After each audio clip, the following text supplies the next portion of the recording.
Hola amigas y amigos, les doy la bienvenida a una emisión más de Perspectivas Históricas, este espacio para la reflexión y el análisis de temáticas actuales, pero desde la perspectiva histórica. El día de hoy estamos en una postal bellísima, estamos en el Centro Histórico, en particular estamos en el Museo del Estanquillo, este museo que alberga obras diversas del escritor Carlos Monsiváis. Y bueno, un dato importante, hay que señalar que el próximo año este museo cumple 20 años, entonces estamos en un excelente espacio para platicar y bueno, le doy como cada semana la bienvenida a Felipe Ávila. Hola Magali, ¿cómo estás? Muy bien y pues muy contenta y porque estoy contenta porque hay una persona muy especial como invitado y queremos invitarles a que nos acompañen a ver su semblanza. Rafael Barajas Durán, el Fisgón, es un caricaturista, intelectual y activista político de izquierda. Nació en la Ciudad de México en 1956. Estudió arquitectura en la UNAM y a sus 20 años descubrió su verdadera vocación como caricaturista o monero. Su trabajo como caricaturista lo desarrolló en el diario 1+1 entre 1981 y 1984, y después en La Jornada hasta el año 2002. Fue fundador de las revistas de humor político El Chahuiztle y El Chamuco y Los Hijos del Averno. En los últimos años, su trabajo intelectual se ha decantado a la historia de la caricatura. Destacan sus obras Historia de un país en caricatura y Caricaturistas precursores de la Revolución Mexicana.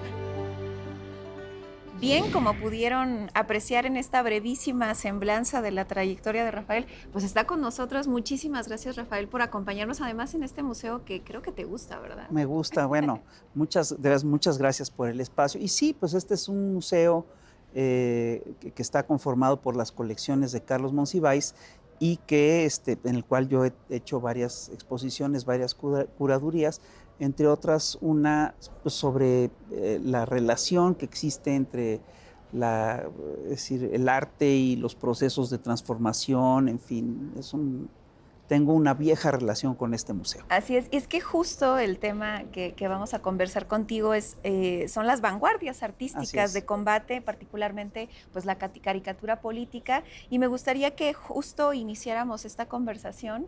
De nuevo, gracias por acompañarnos. Justo como situándonos, ¿qué son las vanguardias artísticas? ¿Dónde las encontramos? ¿Qué las origina? ¿Qué las mueve? ¿Y qué las vuelve, pues justamente, pues eso, revolucionarias? Claro, mira, hay una idea muy generalizada de que las vanguardias artísticas nacen en la década de 1920 y que irrumpen en la escena y que básicamente anuncian la transformación el final del viejo mundo, la llegada de un mundo nuevo, en fin. Y muchos historiadores del arte ubican el periodo de las vanguardias en esta época. Sí. En realidad, la idea de las vanguardias artísticas nace un siglo antes. Es una historia muy chistosa. Ya cuando revisas de dónde vienen los conceptos, te puedes dar cuenta, si rastreas la genealogía de las tesis, de dónde vienen las tesis, te das cuenta que todo viene de una idea que tuvo un filósofo francés que se llamaba Henri de Saint-Simon y que plantea en la década de 1820, y además lo plantea en un momento muy especial, que es cuando ha regresado, cuando se da la restauración monárquica en Francia y en Europa, y que hay un sector de la población que está inconforme con el regreso de la monarquía. Bueno, Henri de Saint-Simon se plantea que la sociedad puede cambiar y que la vanguardia de esta transformación la pueden encabezar precisamente los artistas. Él, planteándose él mismo como artista, es decir, los intelectuales, los escritores, los pensadores, los dibujantes, etc. Y entonces es curioso porque a Henri de Saint-Simon me lo catalogan como un filósofo, como un socialista utópico. Sí, claro. Esta tesis no es tan utópica. Era un proyecto muy concreto de transformación de la sociedad y que además resonó muchísimo en la Francia de su tiempo. De hecho, Saint-Simon publica esto en la década de 1820 y unos años después se da lo que en Francia se llaman las 3 jornadas gloriosas. Son 3 jornadas de protestas que terminan con el final de la restauración monárquica y con el inicio de la llamada monarquía de junio, ¿no? La monarquía de julio, perdón. Entonces,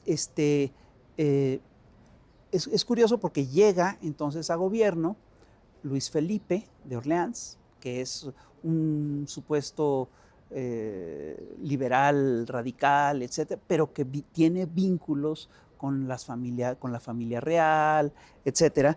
Y entonces, después de las jornadas de julio, hay todo un sector de las 3 jornadas gloriosas, perdón, hay un sector de la población que piensa que ahora sí se va a poder expresar con toda libertad, tal. Y entonces, uno de los, un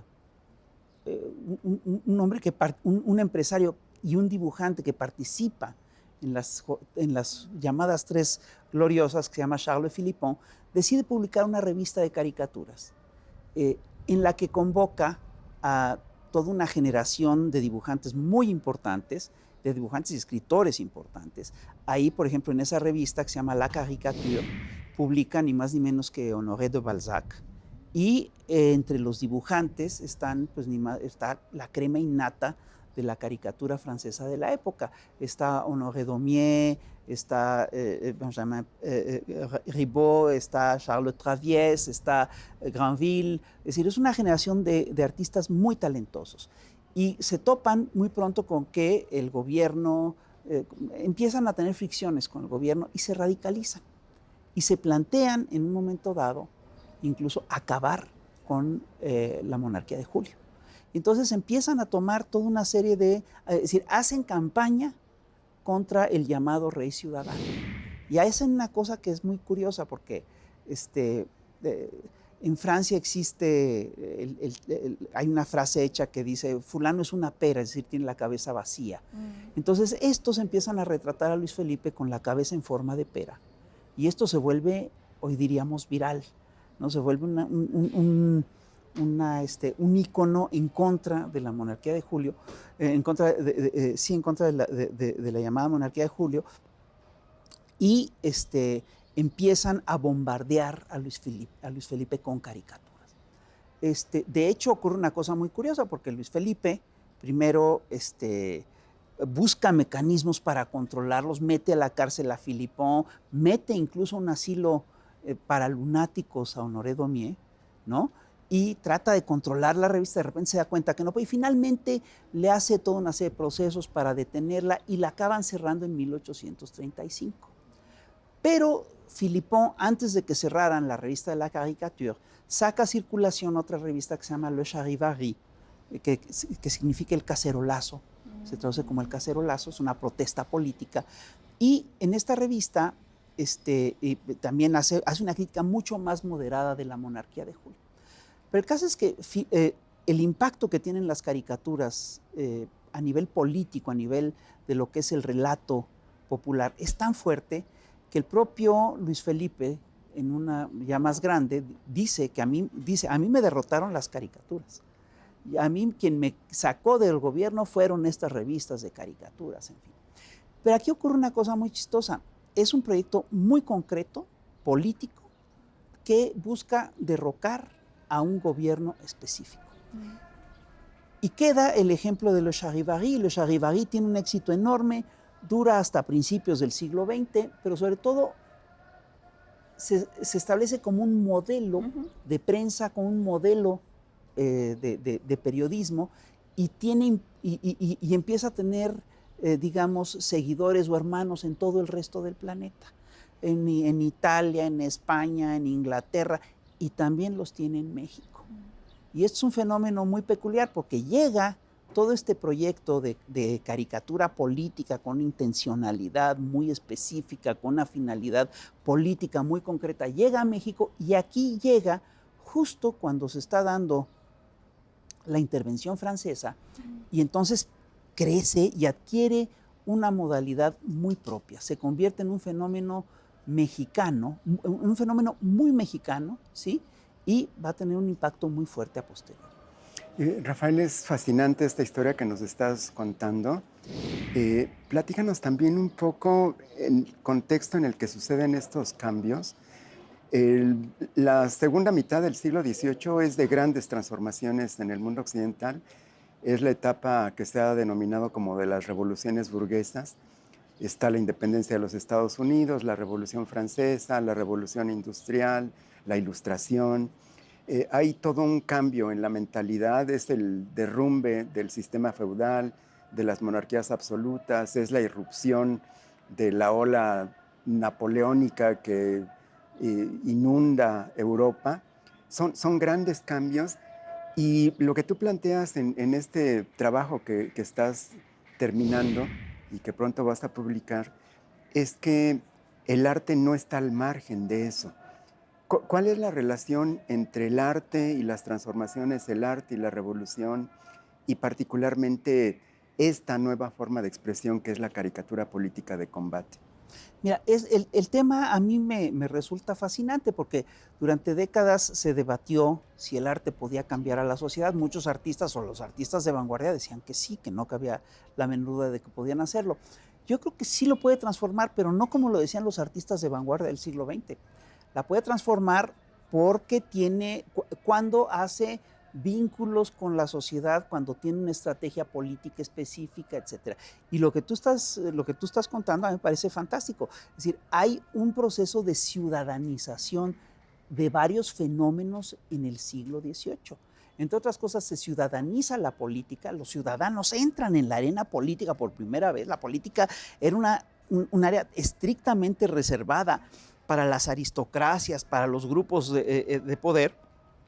Y de repente, con la llegada de la prensa y con la llegada, digamos, de los movimientos sociales, irrumpe el ciudadano común en política. De repente resulta que podían opinar de política el tendero y el ropavejero y la lavandera, y eso cambia todo. Pero eso también implica cambios a nivel del arte. Durante décadas, el arte era un producto que estaba reservado a las élites o a las grandes estructuras de poder. ¿Quién hacía arte en la Nueva España? Lo hacía la iglesia. Sí. O lo hacían los grandes mercaderes o los hombres más ricos que se podían hacer un cuadro de aparato o un retrato para lucirse, en fin, solo ellos. Y un ciudadano común y corriente no podía hacerse un retrato. Es decir, solo los muy ricos se podían hacer. Esto cambia con la llegada de la fotografía, cambia por supuesto con diferentes técnicas, pero aquí lo que ocurre es un fenómeno muy peculiar, y es que el arte también se ciudadaniza y se democratiza, y el proceso es muy lento. En la Baja Edad Media, ¿no? Pues ¿quién podía comprar un grabado? Pues era raro, y además la gente compraba un grabado porque porque era un santo milagroso que le iba a dar un beneficio, etcétera, ¿no? Es decir, había razones muy específicas. Pero poco a poco empieza a aparecer un mercado de estampas, y luego empieza a aparecer un mercado de estampas populares, y luego en este mercado de estampas populares se empieza a meter en política. Y esto es un fenómeno largo y complicado. Se inventa la caricatura en Italia, la inventan en el periodo barroco, lo inventan los hermanos Carracci. Este fenómeno se traslada luego a Inglaterra, pasa por Francia, llega a Inglaterra, y en Inglaterra los caricaturistas empiezan a utilizar la caricatura para hablar de los políticos. Entonces nace la caricatura política. De este modelo es del que se nutre precisamente la revista La Caricature de Charles Philippon. Empiezan diciendo, al principio se anuncia como una revista a la inglesa, ¿no? Pero es un proceso de ciudadanización de la política que es muy importante, y ahí sí vamos a ver cómo el arte sí empieza a tener un impacto político muy concreto, pero esto necesita claramente de toda una estrategia. Sí, y Y sobre esto vamos a seguir hablando en un momento. Les invito a que me acompañen a un pequeño corte y regresamos.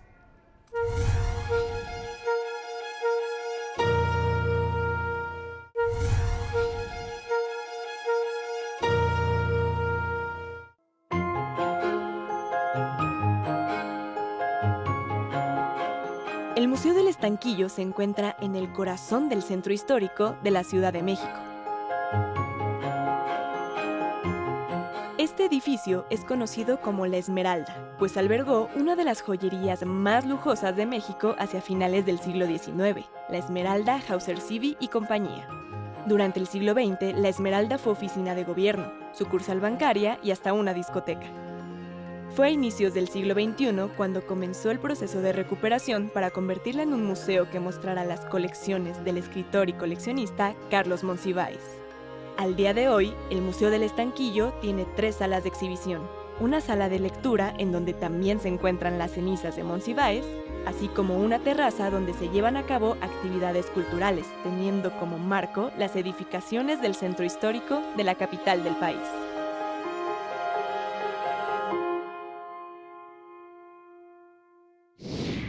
Regresamos después de ver esta cápsula que preparamos para ustedes acerca de la historia del Museo del Estanquillo y bueno, continuamos la conversación con el querido Rafael Barajas. Nos estás contando una historia apasionante, ¿no? Me parece muy linda. Yo la única forma de describirles es que es apasionante, ¿no? Por todas esas transformaciones en muchos sentidos que están teniendo lugar en Europa. Pero una de las cuestiones que a mí me interesa es, digamos, cómo impacta también la revolución tecnológica de la época, es decir, la imprenta y luego el surgimiento de la litografía que desarrollas muy bien en este trabajo que pronto va a salir a la luz. Un poco nos permite también quizá esta revolución o innovación tecnológica entender también esta ciudadanización de la política de la que nos hablan. Cuéntanos un poquito de ello. Sí, mira, el trabajo es en realidad el catálogo de una exposición que tuvo lugar aquí en el Estanquillo. Entonces, pues sí, es decir, todos sabemos que la tecnología nos cambia la vida. Es muy distinto tener que moler una salsa con un molcajete que tener una licuadora, ¿no? Está clarísimo. Y es un hecho de que, el acceso a las estampas implicó innovaciones tecnológicas importantes. Durante mucho tiempo, la única manera la única tecnología que existía para reproducir estampas es o hacerlas con planchas en metal o hacerlas con planchas de madera, ¿no? Y esto obviamente te permitía tirajes muy, muy cortos, ¿no? Pero es claro que las necesidades de la sociedad van generando también nuevas tecnologías. Y en Europa, en este periodo del que estamos hablando, un impresor alemán que se llama Senefelder descubre que se pueden hacer estampados con piedra y que esta técnica de estampados con piedra, llamada litografía del griego litos, piedra y grafos, dibujo, se pueden hacer dibujos con piedra. Esta técnica litográfica, esta técnica de la litografía permitía hacer impresiones, tirajes mucho más grandes de lo que permitían hacer las planchas en metal. Claro. ¿No? Entonces esto obviamente abrió las puertas para que se hicieran para que se pudiera hacer una prensa gráfica con grandes tirajes y que le daba un servicio a un sector muy importante de la sociedad. Esto democratizó al arte. Claro. Porque de repente no necesitabas tener mucho dinero para comprar una obra de arte. Y todavía hoy en día los grabados, las litografías de Daumier se pueden adquirir a bajo costo en el mercado internacional. Es decir, se democratizó el arte de muchas maneras. Y además ocurrió un fenómeno muy curioso. Esto también dio lugar, es decir, todo este cambio de ideas, de tecnologías, etcétera, esto dio lugar primero a la gran prensa ilustrada de la época que hoy seguimos, que hoy la tomamos como una cosa muy natural, y dio lugar también a una cosa muy curiosa, que es la idea del artista ciudadano, del artista comprometido políticamente, del artista rebelde. Rafael, y en esto que nos estás contando, el contexto europeo tan fascinante, también irradia hacia América es la época de las revoluciones atlánticas. La Revolución Francesa invade España, sustituye al monarca, y esto provoca también el surgimiento de los movimientos de independencia en Iberoamérica, y muchas de las ideas y de las técnicas y de las propuestas europeas se trasladan a América. ¿Cómo ocurre este tránsito?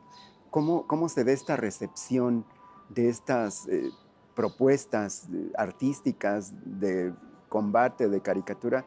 ¿Cómo se puede establecer este vínculo entre lo que está pasando en Europa y lo que comienza a desarrollarse en América? Sí, mira, la pregunta es muy bonita, porque el proceso es muy accidentado y se da de una manera totalmente desigual y combinada. De repente, no podemos olvidar que